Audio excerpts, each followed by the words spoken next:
Hi everyone, what's popping? Welcome back to my channel, you guys. For those of you on YouTube, Instagram, Facebook, it's a little different on Facebook and Instagram. But nevertheless, I hope you guys are doing well, feeling well. I hope everything is going great and as planned. And if not, keep going, don't give up. So, I have a very interesting subject for you guys today. And needless to say, I think the last time I spoke about this was probably 100% once when I first started my channel, and then once when I was a kid, when it happened. So, we are going to dive into a very serious matter that happened in my life that changed my life forever when I was 12 years old. The other day, I was on TikTok Live and I was kind of talking about, why I do some of these subjects on YouTube and why I do it in real time, both on Instagram and Facebook. And people were saying, okay, well, what were some of the most difficult, traumatic things you've been through in your childhood? And I said, well, the murder of my grandfather. And I discovered him. And it just like everybody in the chat just completely were like shocked. And I had forgotten that I hadn't talked about this in a very long time. And I was so used as like a little girl, I was so used to everybody already knowing what had happened because it was such big news. But now that a lot of it has been wiped from the internet and I am 27 now, the murder of my grandfather was one of many things that happened in my childhood. I myself had almost been murdered by family members. I have seen my mom almost be murdered multiple times by family members. And that's just a little bit of a lot. And I am getting goosebumps. I don't even know why I start shaking all of a sudden. I guess because I haven't opened this book in such a long time. And I figured I'd give you the reasoning behind my childhood forcefully growing up so quickly and why I had to get up on my toes and save myself because everybody else around me was dying. Everyone around me was going through it like nobody's business. It seemed like the mental aspect and the unity of my family began to divide a couple years prior to my grandfather's murder. And prior to that, I had lost other family members to an unnatural death. And that was very terrifying. And it seems like in my family, it's very common in my family that it seems like nobody dies from natural causes. As a little girl, death was my best friend. I had the experience myself when I was born and was by grace revived. And shortly, as soon as I could comprehend, um, family members were just being killed around me. And I think that that is such it's a lot for a person, but for a young kid, especially a young kid, like sometimes I look back and I just want to give her a hug. I really do.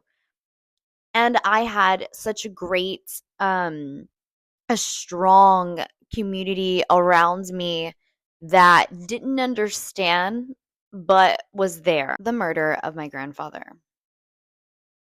I was 12 years old, and although everything was seemingly centered, my being was not.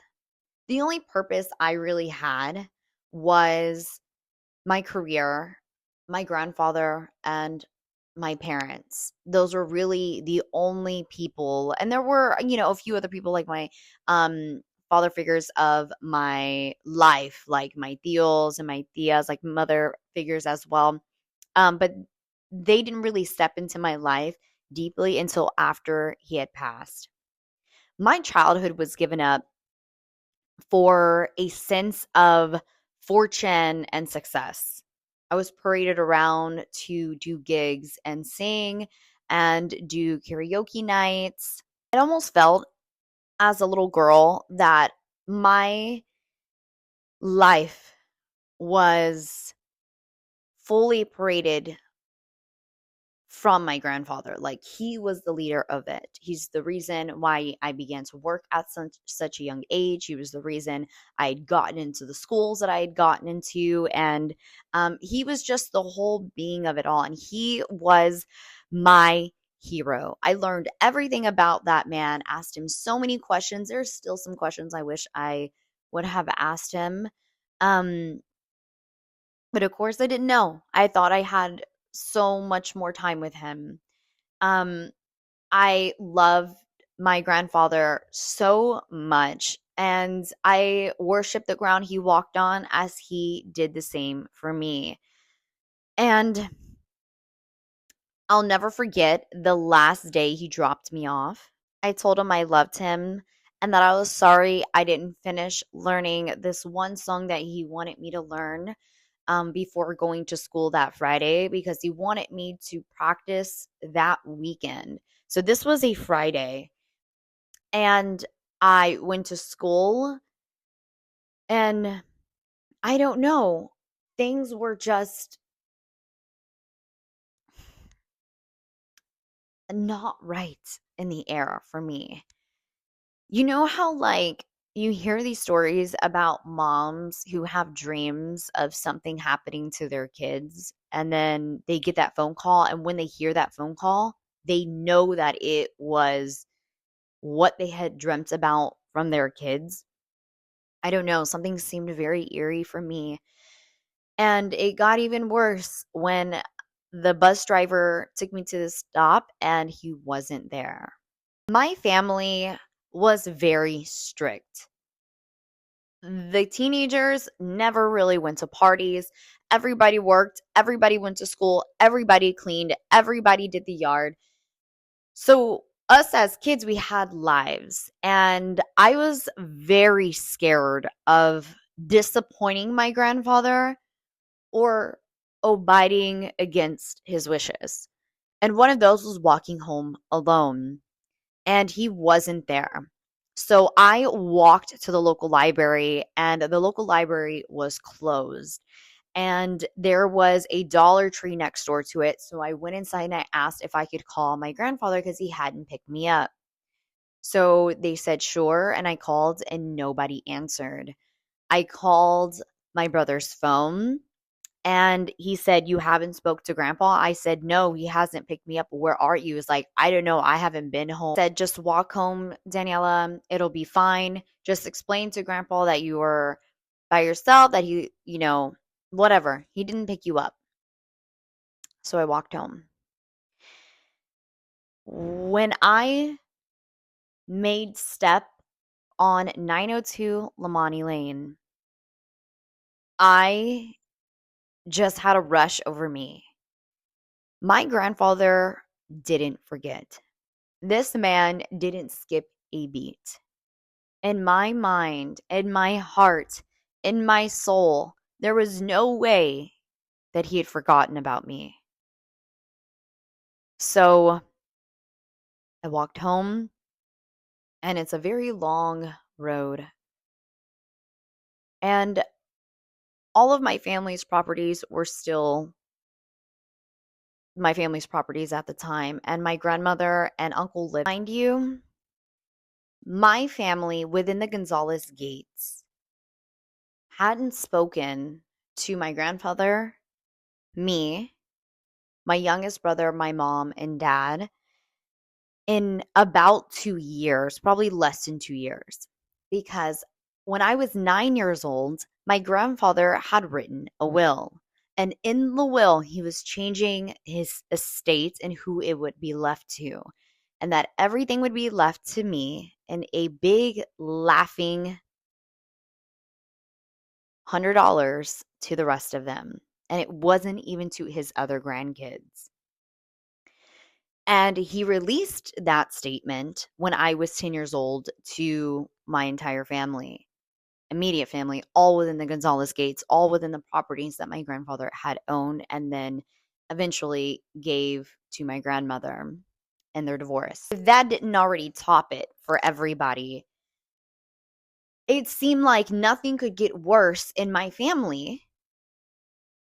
But then it did, because my uncles, I had seen him and witnessed, it was just my uncle who had just passed away recently and my grandfather. My grandfather was returning a mop to him, and my mom was like, my mom had just pulled up on the driveway and she was like, Daniela, is Uncle Junior yelling at Grandpa? Go look. So I went, and I always had like hiding spots around my grandfather's properties where nobody could see me and I can listen and see everything. And oh my gosh, imagine if phones existed at that time. Lord Jesus, all of the things I would have recorded. And I took a peek around the pillar, and my uncle is like pushing my grandfather, and he's like, "You're not my dad anymore, and F you, and blah, blah, blah." And I was like, and I was like, I just sat there and I watched it. If that didn't already top it for everybody, it seemed like nothing could get worse in my family.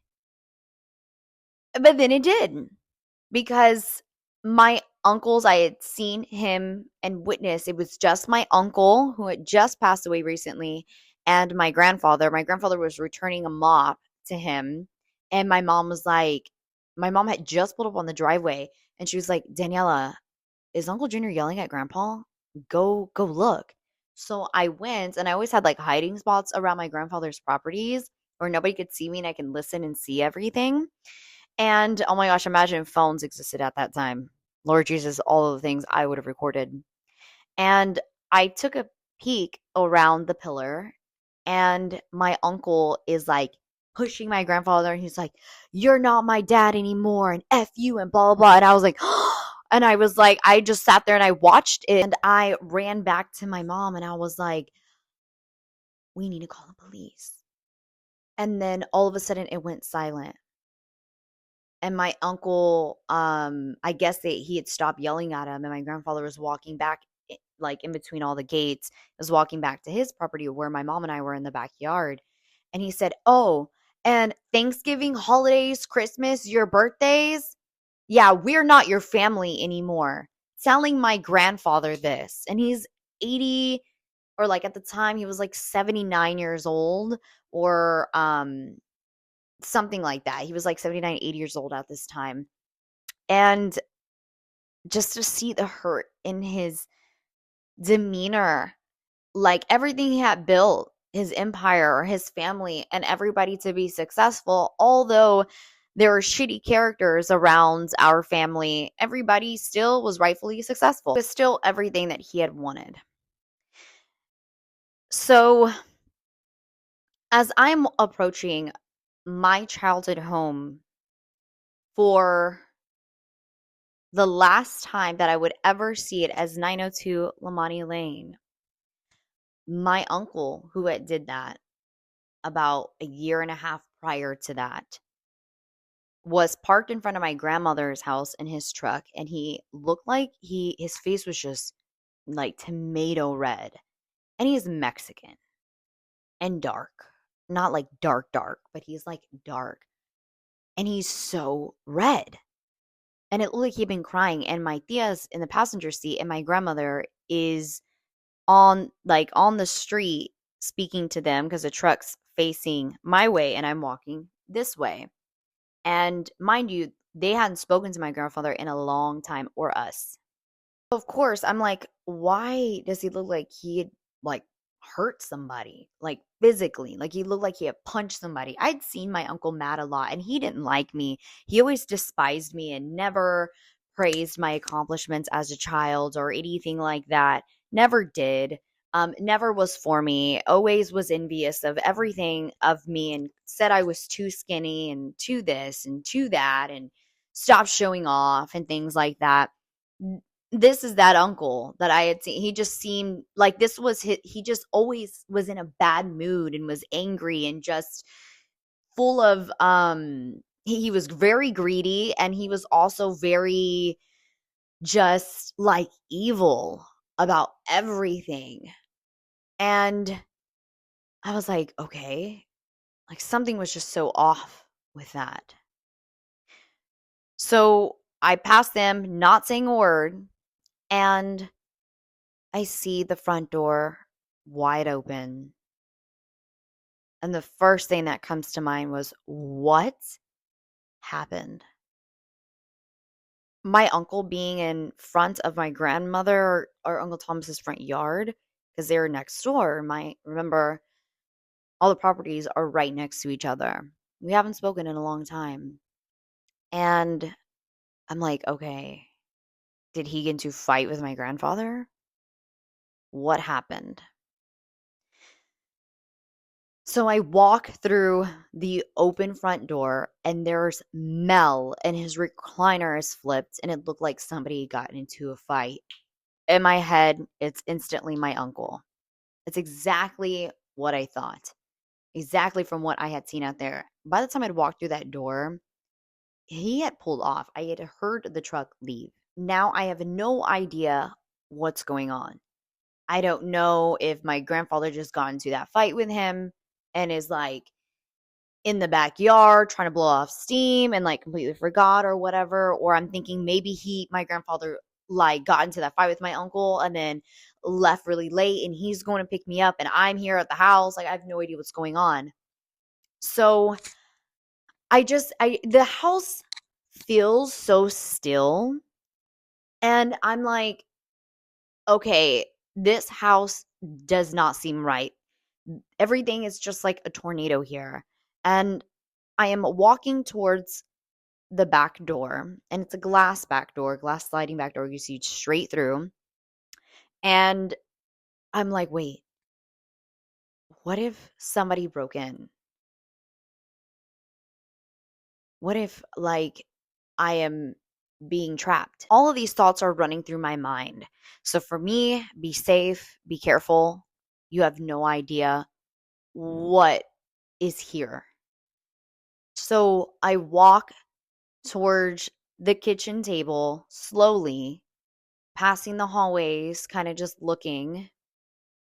And I put my backpack down, everything slowly, and I see my grandfather's wallet, and his wallet is wide open, like his driver's license and stuff. And I'm like, did somebody follow my grandfather? Did somebody, because my grandfather tried to live privately. And of course, he was a wealthy man. So, you know, maybe somebody found out about his lifestyle and knew the life we were living. And, it's just, I don't know at that point. So I continue to walk slowly towards the back door. And in our dining room, we have this big, massive gold mirror. And when you get to a certain extent, you can see the outside and you can see his truck, like what cars were in the driveway.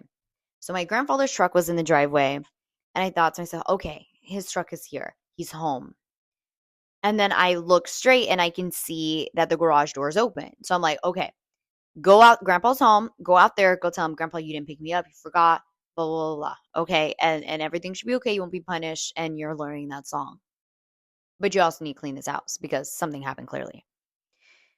And I'm walking and I notice that there's like grocery bags around. And I'm like, oh my goodness. Okay. So maybe someone followed home. Maybe someone did try to break in or whatever. He got him out the house or whatever, and everything's fine because there were no police or anything like that. And my grandfather was known for that. My grandfather was known for not going to law enforcement about things. I don't know why. He was just old school. Maybe just because he came from the Great Depression generation. Maybe that's why. Um, so I'm looking around and there's a blanket uh, on the floor in front of the back glass patio door. And I'm like, oh, okay. Maybe grandpa came home, put his groceries down, and he was taking blankets to wash in the garage because our washer and dryer were out in the garage. And it was a detached garage, and there was like a big walkway to it. So I'm like, okay, take this blanket to him. And then apologize again that you walked home by yourself, right? So I reach down to grab the blanket with my right hand. As I swoop my right hand to grab the top of the blanket, kind of like towards the front where there's like a gap, or like there's just like a piece here. It's like the opening. I notice a left hand with one of his gold watches on. And I'm so sorry.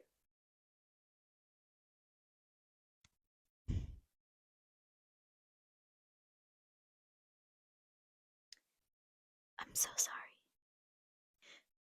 I took a step back and there's blood. So I grab the blanket and I rip it off. I had to take a moment. So it's him, murdered underneath that blanket. The images don't go away. And the murder of him was definitely someone that was angry and had something against him. It definitely was not just for money or because they were after someone. There was something about the murder of him that had a lot of anger and bitterness involved. I will never forget the day that my life changed forever. I grab the blanket and I just pull it back over and I run and grab the house phone because we had landlines. I didn't have none of my cousins, none of us had cell phones, so I obviously didn't have a cell phone. I grab the landline, I call 911, I tell the operator, I think my grandfather is dead. He's murdered. I just saw him. He's in our house. Here's the address, 902 Lamani, Houston, Texas, 77018. My name is Danielle Arena. This is my grandfather's name. I need help now. And it's like I'm hysterically crying. And I'm like, please, please, I don't know who did it. I don't know if it's my uncle. I don't know if it's my brother. I don't know who did it. And within seconds, you hear ambulance, firefighters coming around the corner. I'm sorry. And I'm like, and it was firefighters out of that fire truck. And I said, he's in the house. He's in the house. He's underneath the blanket. And they rush and paramedics are getting there. And one of the firefighters pulls me to the side. And he's like, it's okay. Everything's going to be okay. He's going to be fine.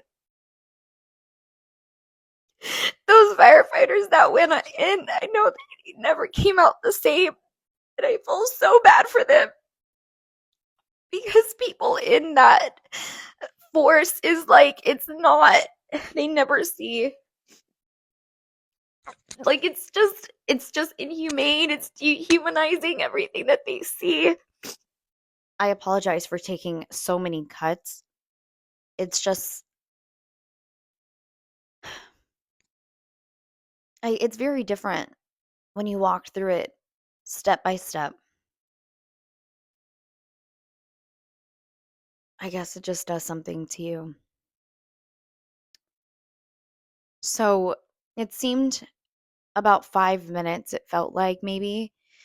And there were paramedics, police going in and out, and they were communicating. And there was a firefighter that pulled me to the side and said, so and so, I think it was like Mr. Garcia or somebody, I can't remember the last name, is going to speak to you. And they were asking me, you have family around here? I said, yes, in this house, in that house, in that house, but we haven't spoken in like, over a year and a half. And he said, "Come here," and pulled me to the side. And I guess the other police start going to the houses next door, which were my family's, and telling them what was going on. And my grandmother and my uncle, all them, they were gone. The only one who was home was my Uncle Thomas next door.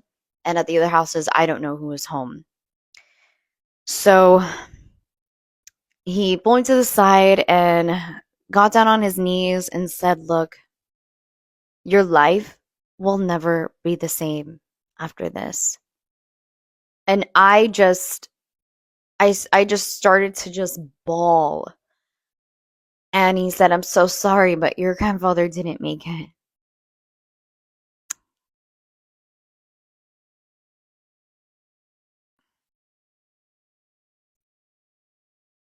Naturally, I was a lonely girl in a big world. After that, I was a lonelier girl in a much, much bigger world. What happened after that changed my life forever. The way that I went to school, the way that I looked at life.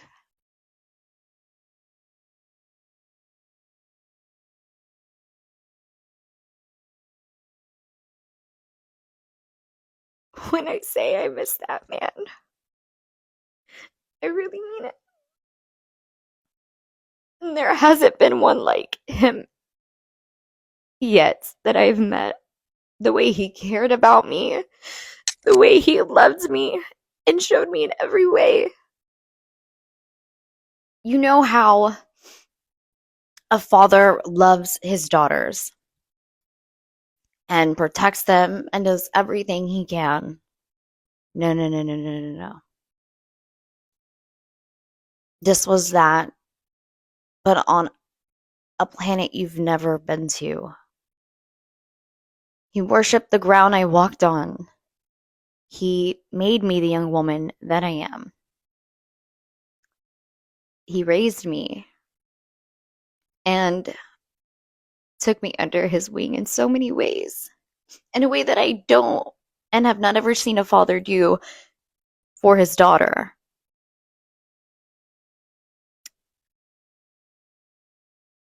And he really cared about me, and I really cared about him. I was so proud of him and his accomplishments in life.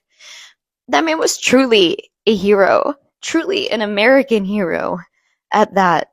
This was a man who was once a young boy that came from a family that had nothing and took that nothing and made an incredible something from it. This is why I tell you, life is too short. One day, you might not get an answer from that phone call you're making. But I absolutely pray that it's not the same answers I've had. Life is way too short. Love the people who had a part in your life. Tell them thank you as often as you can. Tell them I love you. Love is not a strong enough word to describe how I feel about my grandfather and the things that he did for me. The rest is history. I think in another parts, I'll describe the aftermath and all the hustle and bustle of it all, and the beginning of war after war after war after war with my family that would lead for another decade of my life. I'm so sorry I cried during this, and I'm sorry if this is triggering.